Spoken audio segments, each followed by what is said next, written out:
La priorité de la transition demeure la sécurisation et la stabilité de notre Mali-Bas, ainsi que la protection des personnes et de leurs biens. La transition est malienne et elle sera tenue par des Maliens convaincus. Le Conseil national de transition a appris avec satisfaction le 29 janvier 2025 que notre confédération dispose d'un passeport et contrairement à certaines allégations, nos compatriotes ne rencontrent aucune difficulté au cours de leur déplacement. Dans la même dynamique, le Conseil national de transition salue la montée du drapeau de l'AES aux côtés des drapeaux des pays membres, ainsi que la fondation de la Banque confédérale d'investissement et de développement, dotée d'un capital initial de 500 milliards de francs CFA.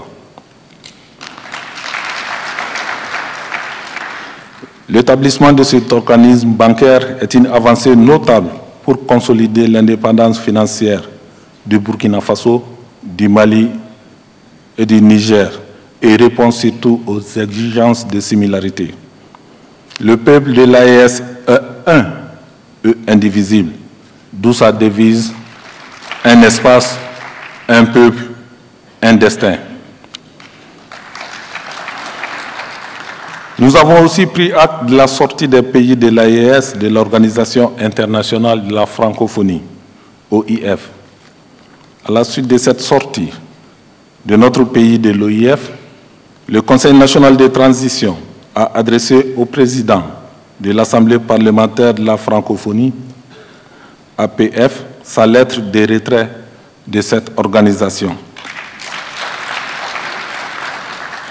Le Conseil national de transition a suivi avec consternation et indignation, à travers les communiqués du gouvernement malien et celui du Collège des chefs de l'État, des chefs d'État de l'Alliance des États du Sahel, l'implication inacceptable du régime algérien dans la destruction d'un aéronef drone de nos forces armées et de sécurité dans la nuit du 31 mars au 1er avril 2025 à Tinzaouaten, cercle d'Abebara, dans la région de Kidal.